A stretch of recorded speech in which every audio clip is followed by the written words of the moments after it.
Firstly, I'd just like to say a huge thank you to Sally and Johan for being here today and giving up their valuable time, and to everyone who is in attendance and to those who have shown an interest by signing up for this event.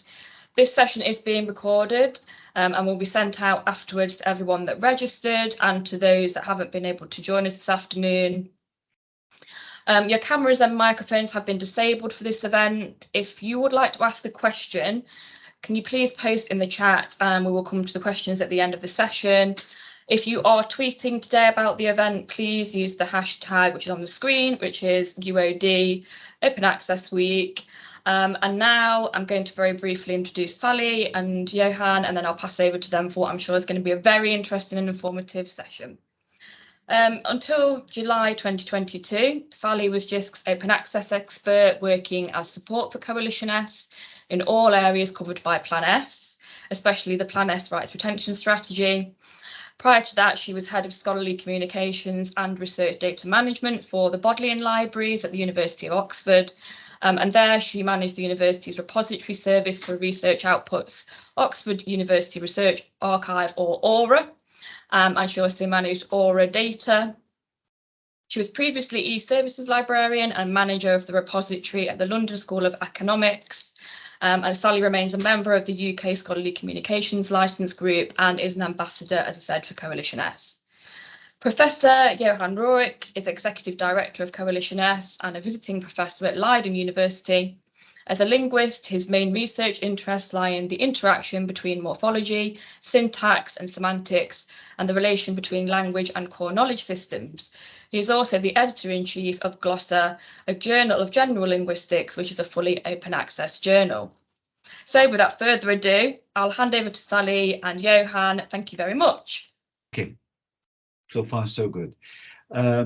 So we are going to talk about the rights. Sally and I will be talking about the rights retention strategies. Sally and I will be alternating this talk, and we will do various parts of it as we go forward.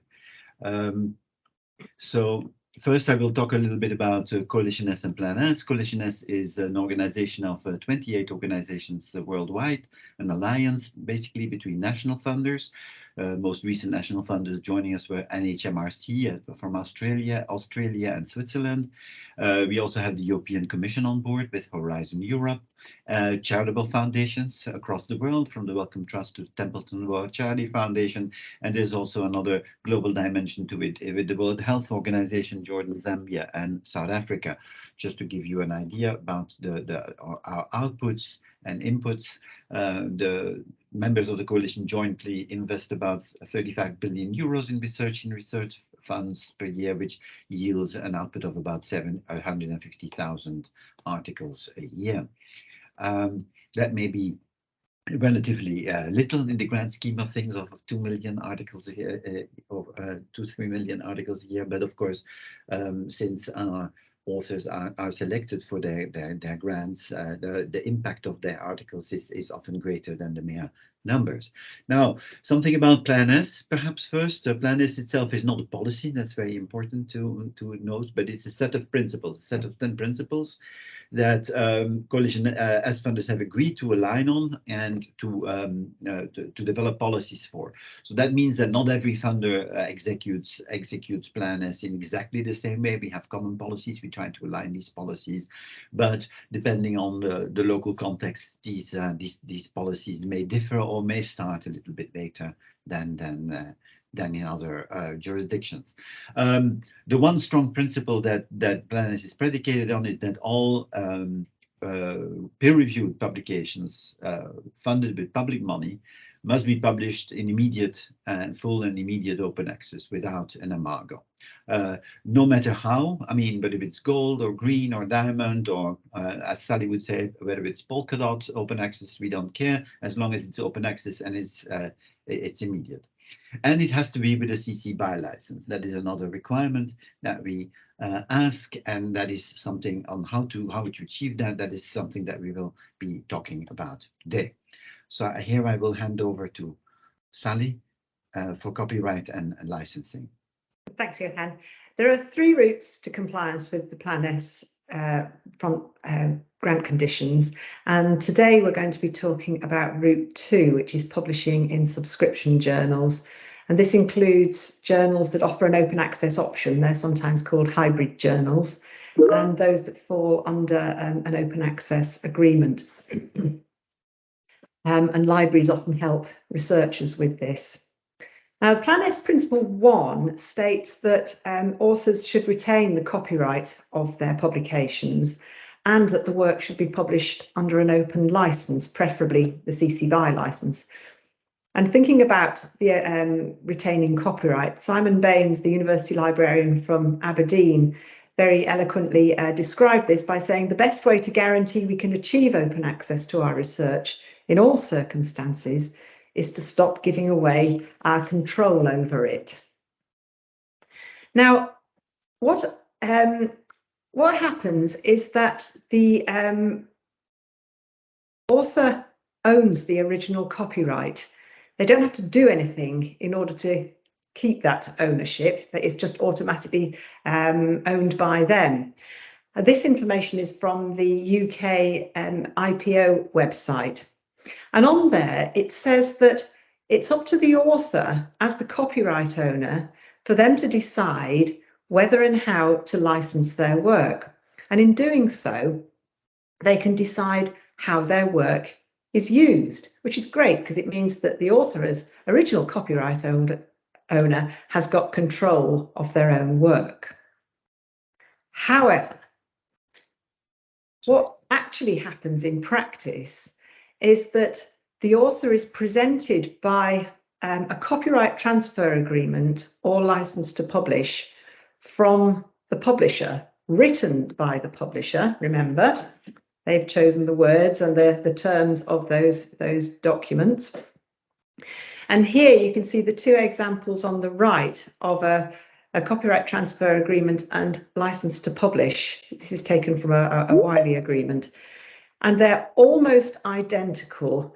If you have an exclusive license there, you might as well be giving away your copyright because the terms are so strong. In these two documents, that it includes permission for the publisher to publish the work, which they legally need for publications. That's fine. But it also includes restriction on how the author is allowed to use their own work. The author then signs the agreement, and we know from experience that many authors, busy people, lots of other things to do, don't even bother to read it. And so they're signing away their rights without really realizing.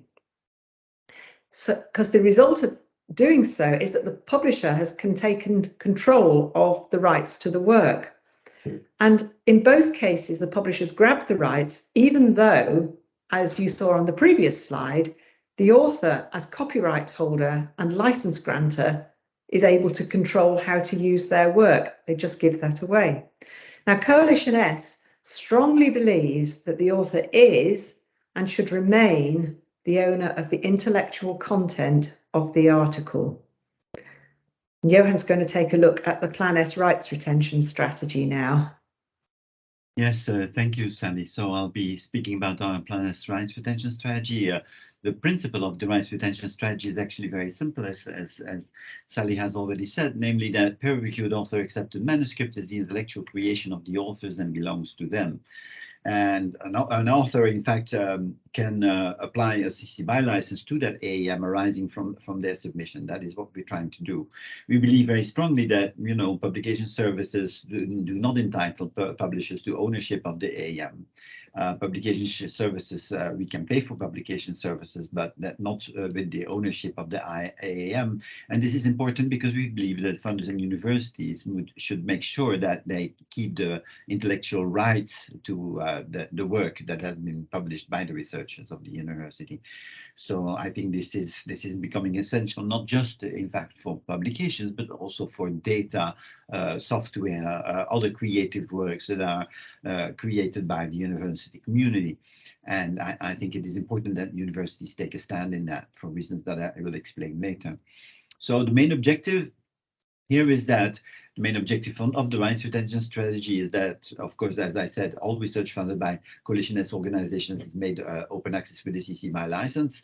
And so the easiest way to achieve that is to apply a CC BY license for authors to apply a CC BY license to everything they publish from the start, like Sally said. You know, the best open access, the open access you take care of yourself by keeping your rights. So we want to empower researchers to retain sufficient intellectual property rights. If you have those rights, you can share the author-accepted manuscript in a repository. And as Sally always likes to stress, this ensures simplicity, because as you probably know, the various publishers have various complexity, have a huge complexity of journal permissions. I mean, it's different for every journal, for every publisher. If you want to reuse your material, the advantage of a CC BY license is applying that to your AAM is that as a researcher you are free to reuse all the materials in it, so you don't have to ask anyone for these arcane permissions that publishers sometimes have, and you simply have the right to share that AAM in a repository, again, without asking the publisher, as long as you've mentioned that, as long as you've announced that in your initial submission to the journal. The one comparison Sally and I often make about this is that, you know, why would you hand over your rights, right? I mean, payment for services, payment for publication services is not the same as a claim to ownership. If you pay decorators to paint your house, you don't then hand over the keys to your property. And this is exactly the same with articles. I mean, it's not because an article is reviewed, copy edited, and typeset that suddenly that article should become automatically, without further reflection, the property of a publisher. That is no longer needed in this day and age as collateral for publication services. So yes. So the bottom line is, in fact, that authors' hands are tied with copyright transfer agreements. Publishers have no input in the intellectual content of your work. They demand copyrights, and then they can make use of that work without asking for your author's permission, including they can sell it, they can translate it, they can do whatever they want without asking for your permission. Whereas the author, of course, is the creator and original copyright holder of the work, is then limited in what they can do with their own work. You have to ask for permission to, you know, use images, tables, tables and figures from your own work to reuse that in later work. And of course, we believe that is completely ridiculous, and the rights retention strategy is a way of putting a stop to that. So how should authors do this? Well, it's actually very simple. You can inform the publisher that you are using the rights retention strategy, and for coalitionist researchers, this means that you have to include the sentence in blue. This research was funded by this grant. A CC BY license is applied to the AAM arising from this submission in accordance with the grant's open access conditions. But of course, as a researcher who is not funded by a coalition as funder, you can also use this language. In that case, you simply don't mention the grant, and you say, look, I, the author, apply a CC BY license to the AAM arising from this submission in the interest of open access. Or if your institution has a policy, you mention that policy. As long as you say that from the start at submission, either in a footnote or in the accompanying letter to the journal editor, you have claimed your rights, you have asserted your rights, and there is nothing the publisher can do about it.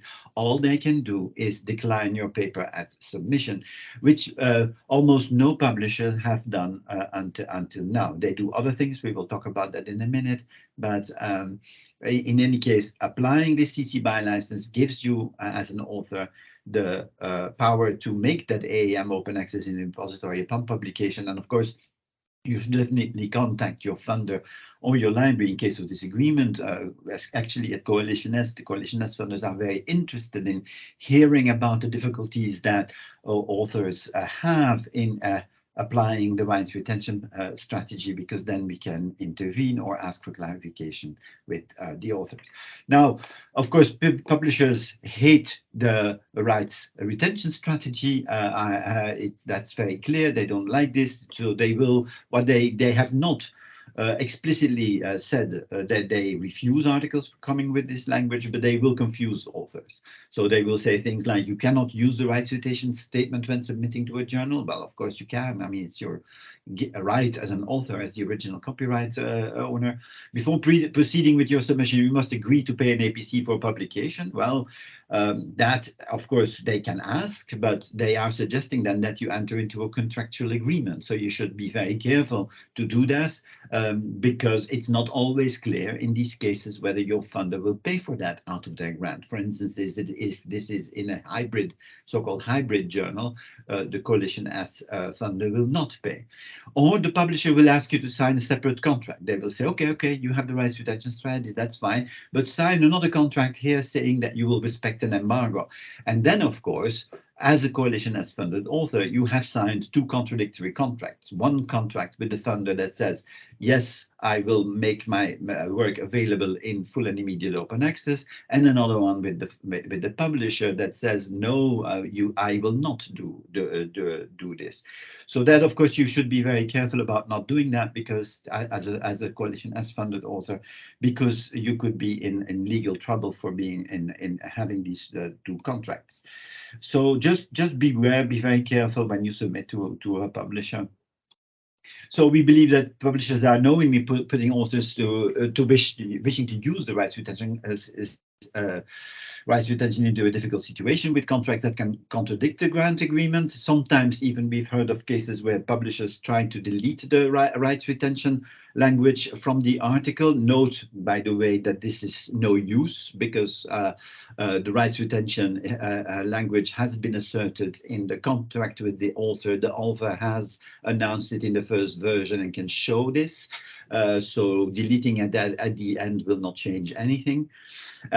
So we believe strongly that publishers have the right to desk reject these articles, but not to confuse or mislead and trick authors into violating their grant conditions. We've written a letter about that to 150 publishers about exactly this, to ask for clarification, and we have exactly received 0 responses in return to this request for clarification, which shows how the rights retention strategy is being received.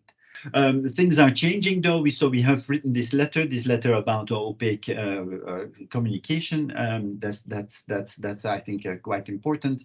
And also we believe that, for instance, in the UNESCO declaration of last year, the rights retention strategy was clearly referenced by saying that transfer or licensing of copyrights should not restrict the public rights to immediate open access. So the UNESCO declaration definitely goes in the same direction. There was a G6 statement on open science, which again supports the sufficient rights to publish scholarly articles openly.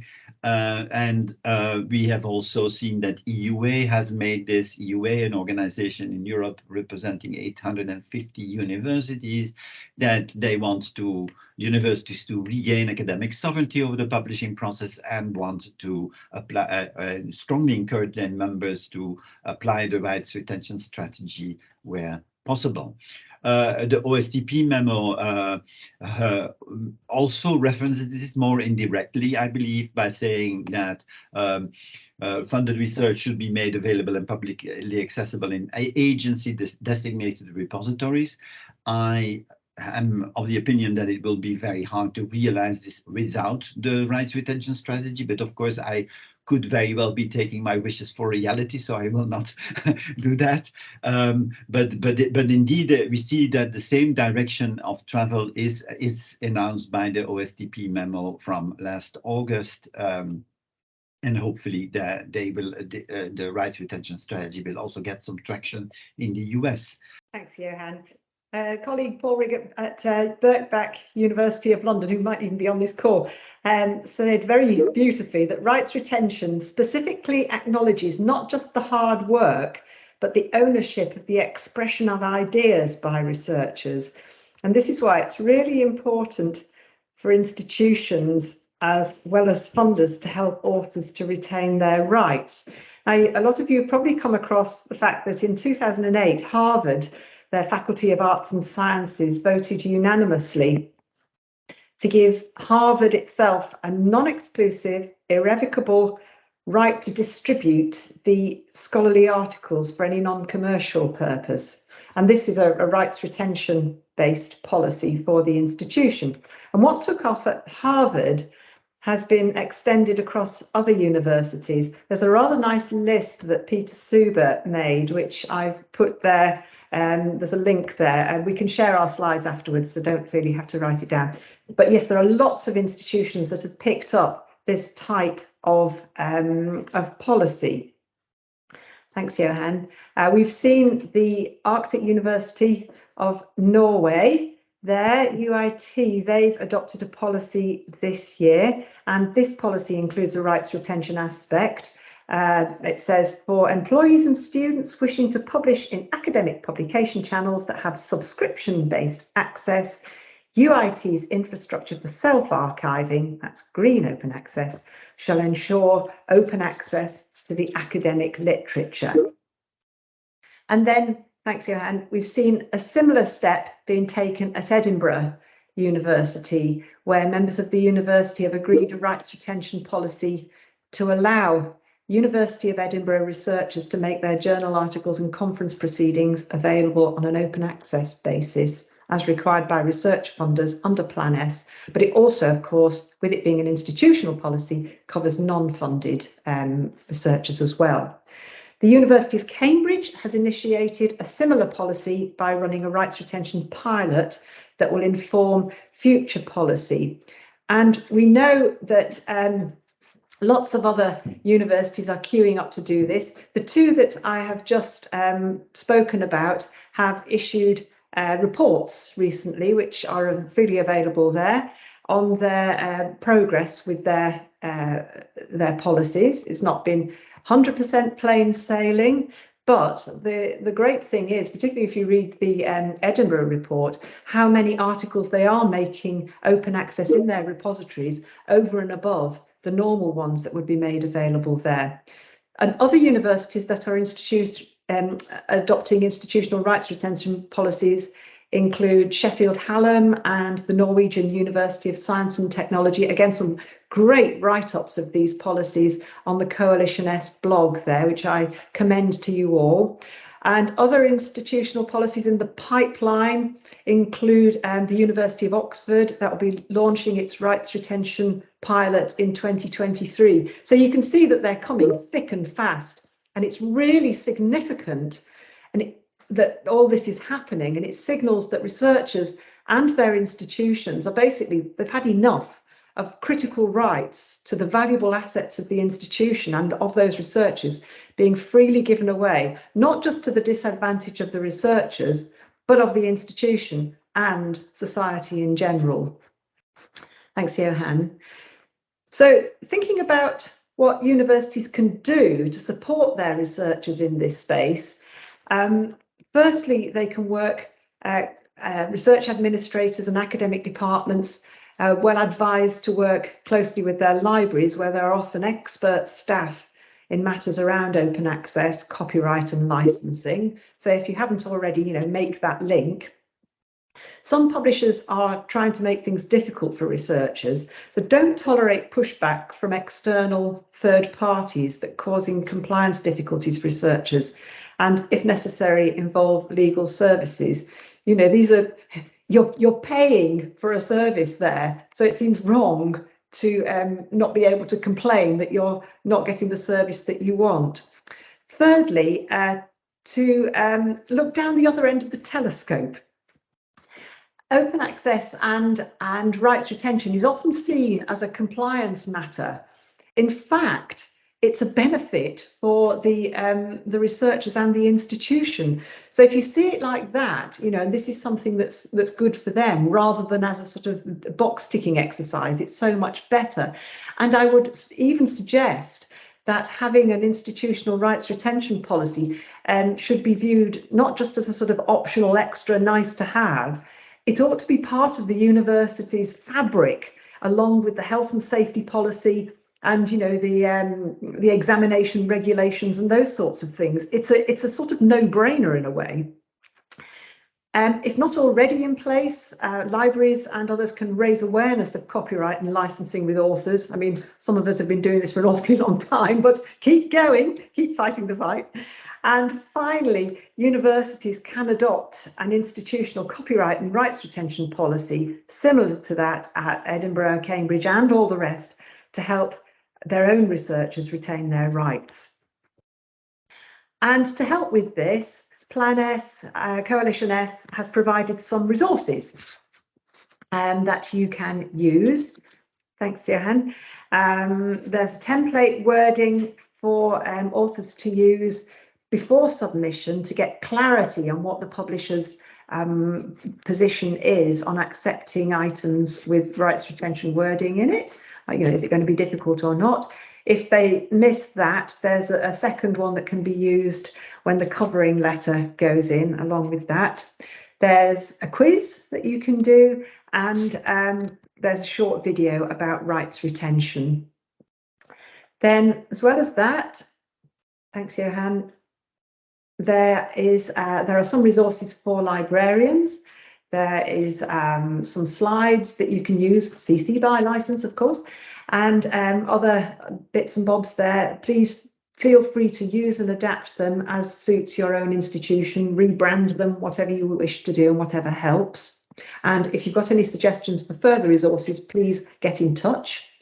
And finally, there is a piece for administrators at your institution, which lists the Plan S principles and pulls out the key themes for universities, and then lists what universities can do in order to promote compliance or alignment with those principles. I'll just wrap up the presentation. So the take-home messages that we wanted to convey here is that, first of all, article content belongs to the author for them to use as they see fit for the benefit of everyone, of themselves, institutions and society in general. Let's not forget that if you deposit your paper in a repository, it will be much more visible, much more citable than a paper behind the paywall. A lot of research has shown this. So this is in the interest of the authors. It's in the interest of the institution. Rights retention helps authors retain their rights, and in addition, of course, it aids compliance with their funders. So you can never go wrong when you apply rights retention to your submission anywhere, even if it's to a gold open access journal. And we believe that an institutional rights retention policy is even more powerful. The reason for that, I can explain very briefly, is that an institution has a direct labor contract with an employee, and if that rights retention policy is in place, it means that this is a previous contract about research outputs that the university has with their employee, and any publisher who would be interfering with this would be procuring a breach of contract, which is unlawful actually, and the university could be very well within their rights to sue the publisher over such interference. So we believe very strongly, final point, that while the publishers are fighting this rights retention, we do believe that the key stakeholders are now able to correct this state of affairs. We are, working closely now with universities, with authors, and with other institutions to make sure that the rights retention strategy becomes a reality. To give you one example, for instance, the rights retention strategy has now been in some form inscribed in law in Spain, in Article 37 of the new law on open science and technology. So these are very interesting developments that we will continue to monitor. Finally, some further information. I'll leave this slide up for a few minutes, so you can maybe take a picture. You can go to our website for the rights retention strategy. You can consult your implementation roadmap for various Coalition S organizations that your researchers may have contracted grants with. There's a journal checker tool that I really recommend, because this allows authors to check how their favorite journal is in line with Coalition S policies, whether you have to pay an open access fee, or whether the journal is under a transformative agreement. And then on Creative Commons licenses, of course, you can see for yourself on creativecommons.org. And you can always write us for information at info@coalitions's.org. Thank you, and I will stop presenting now, and we will be able to take questions. Thank you so much, both. And I think, it's like what Sally was saying, and obviously it's come through throughout the session. The key benefit is about, your own rights, not just about compliance with funder mandates, but thinking about it beyond that. And that's, I think, the key message that I always try and impart on people and, share with colleagues and researchers. So thank you very much indeed. We have got a few questions in the chat from David Bryson. He says, what about CC share alike licenses?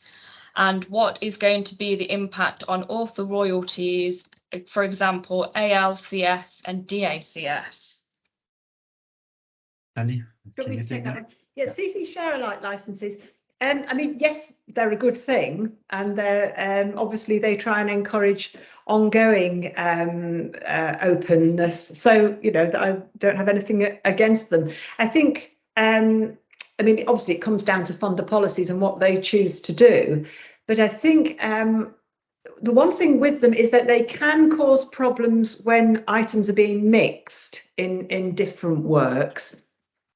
I think they're not very well understood, and so they can cause more confusion. So adding them into the mix may well cause a bit more confusion for people. And of course, they are an additional barrier in a way. If you look at this, some very nice diagrams been done, I can't remember where it was now, of degrees of openness. And it is actually an extra condition on a user. So although it has benefits, it might actually stop some uses as well. So it needs to be balanced up. So yeah, I have nothing against them, but I think it needs to be thought about very carefully, and there's quite a lot of confusion around them. There's been quite a lot written about this, and I can follow this up if you want to, David. About the impact on author royalties. Well, yeah, I mean, I suppose it would have an impact on some. I'm not well up with all of this, I must say, but I suppose it would have an impact, especially if it was used for books where authors do tend to get royalties, and that needs to be taken into account, I suppose. I suppose one needs to balance up the access versus the other benefits, don't you, in some places? Yes. And I don't think any author's going to make their fortune from royalties from ALCS. Yes. I don't know. And let's also we focus mainly on articles, right? Peer-reviewed articles. Open access for books is also on in the works. We have published a statement about that last year in September, but that's still a far way off. And there we allow for every CC license, so also CC licenses that would not be in contradiction with any royalties. But I always quip that, if I look at my books and the royalties that I get for them, I mean, maybe I could buy a pizza with them, in a very cheap pizza restaurant, but that would be it, and that's once a year, right? I mean, so I don't think most of us would not be able to live off their royalties. And let's face it, I mean, this is really strictly restricted to academic books. So anything that can be presented as a trade book would be exempt from these from this regulation anyway. So this is something that we have carefully considered for books to exempt trade books from this regulation. Thank you both. That leads on quite nicely actually to a question in the chat from David Upsendale, who says, with future ref exercises very likely requiring outputs to be fully open, do you foresee publishers potentially relaxing their archaic behaviour around rights retention, perhaps permitting rights retention statements, or at the least being less aggressive with their threats to reuse papers, etc.? And also, how do you see the future of rights retention, especially around open access in books, long form publications? Want me to take that, Johan? You go ahead and I'll complete. Yeah. Well, it's been very interesting, hasn't it, to see what's happened with Springer Nature and the UKRI policy. And by absolute force of will, they have finally said that if you're funded by UKRI, you can use rights retention. Well, actually, I think they don't even mention the words rights retention. Springer Nature has never actually acknowledged those words. So I can't see it getting much easier, really, in a way, with some of them, to be honest, because I think they are just sort of fundamentally opposed to authors retaining their rights, which is, I mean, it is, to me, just jaw-dropping that you're being given something and then you take control of it. So it just seems wrong. So no, I can't see it for some of them being much different. And I think the institutional policies could be the absolute game changer here, because basically it's, you know, game over with that, really. And then rights retention for long form publications, I don't know is the answer for that. I mean, I know there are lots of open access university presses opening up. I saw that Aberdeen has opened one, was just announced, was it yesterday? UCL Press has been going great guns. And I know a lot of people have been noticing that by making their books open access, that they have been getting a lot of downloads and a lot of attention, far more than you might if you're charging 400 quid for a small monograph, which libraries can't afford, let's face it, these days. And then what happens is you can sell copies of the print book. Yes, people often don't like to read long form works on a screen, so they can get a bit of a taster or read a chapter or something online, and then they get some income is made for the print books. So I think the jury's out on this, but I think it's going to be a very interesting area. And I hope that this idea of dual publication, online, freely available, and print on demand will also take off. Thank you so much. That's really interesting points. And we're all waiting with bated breath for the next REF policy, aren't we, to see what's going to be in the open access policy around everything to do with rights and long form publications.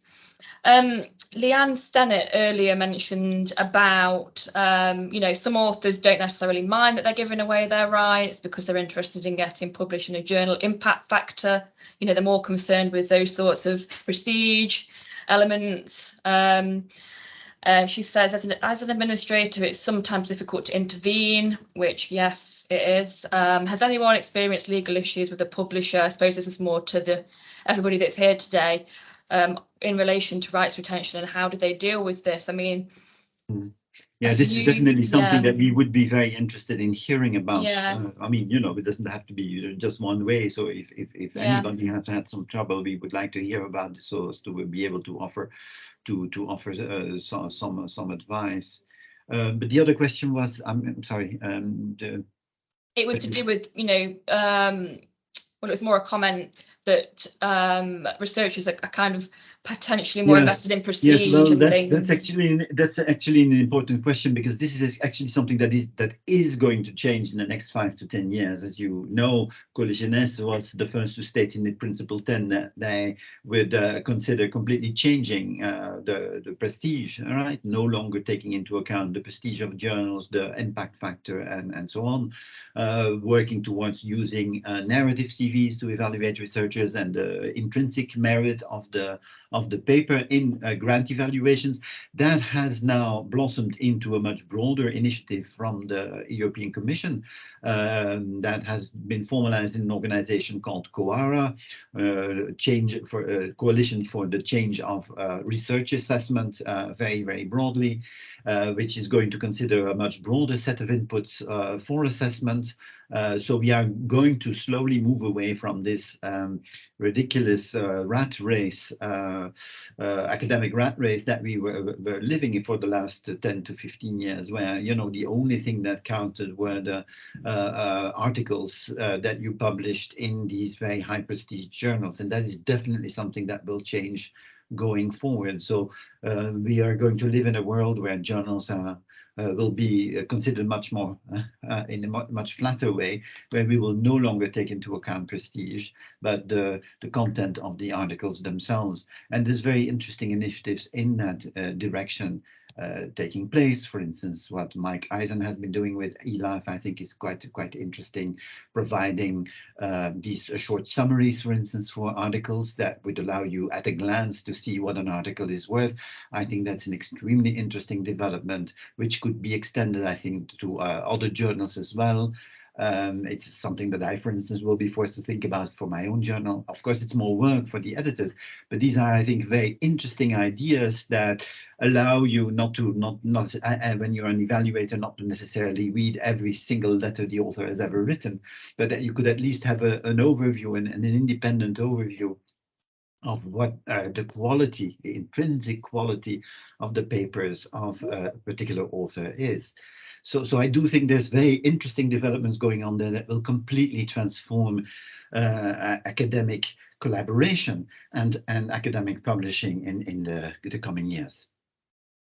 And I suppose the work as well that Coalition is doing around Diamond and kind of the viability of Diamond. Exactly fits into that as well, of course. I truly believe, I mean, Sally knows this, that we have to take back the initiative in academic publishing where it belongs, where it used to be 50 years ago, you know, professors, academics, university libraries publishing their own journals. And of course, that doesn't mean that we have to exclude commercial actors, but we should control the titles and we should own them. And then, of course, we can use academic publishers to deliver services. I mean, clearly, we do not want to do the copy editing, the typesetting. We do not want to develop the submission systems and those kind of things. Those we can hire. But the control of the content and the decisions about the content, about what we want to publish and how, that should be firmly in the hands of the academic community. And that's a future that, as you know, I firmly believe in. Thank you so much. Jonathan Horn asks, for institutions looking at implementing their own policy, is writing to publishers to inform them of their new policy a legal necessity, or is it just a courtesy?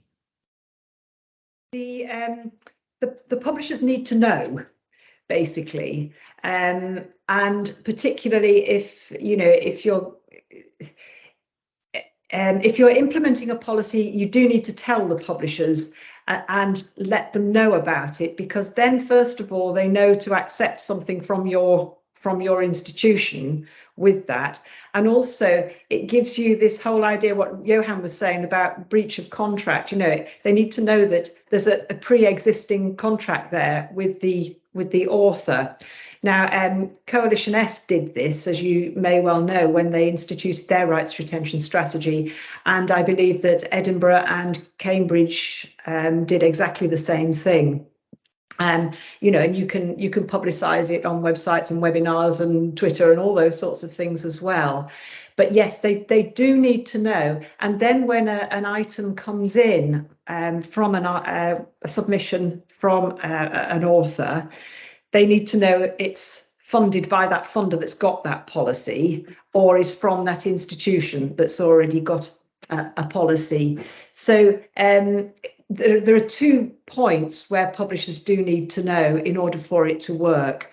And I suppose there are long lists of journals somewhere. I know that Coalition S and Edinburgh and Cambridge looked at the publishers where most of their outputs are published and make sure that they know about it, because then it gives you this prior knowledge of the policy.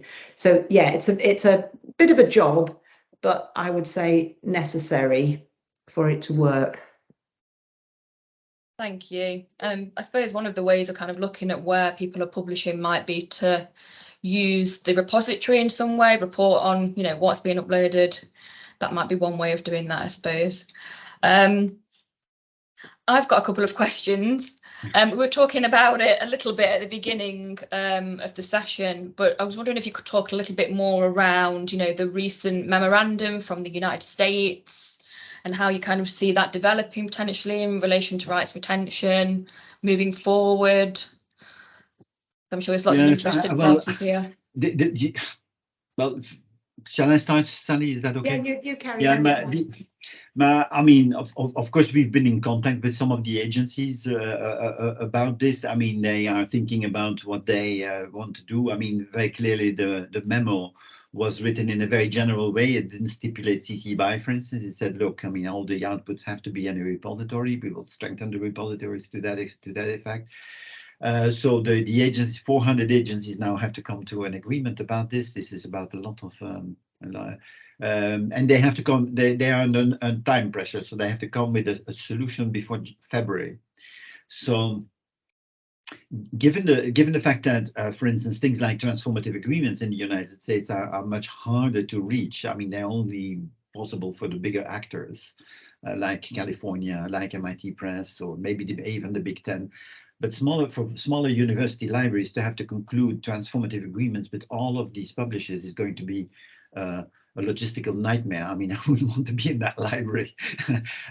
So, you know, my own feeling about this is that it would be wise of the agencies to prioritize the rights retention strategy in this respect, because at least it would ensure the immediate open access, also equitable open access, because one of the things you see with the OSTP memo is that it stresses, differently from Coalition S, equity.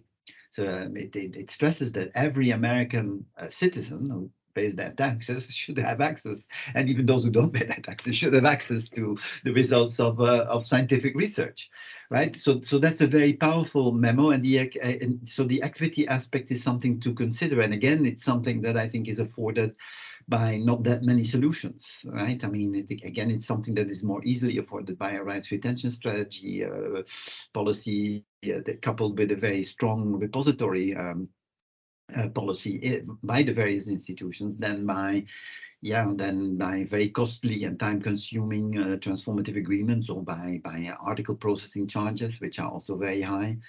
So this is going to be a very interesting space to watch in the next few months. Of course, it might be that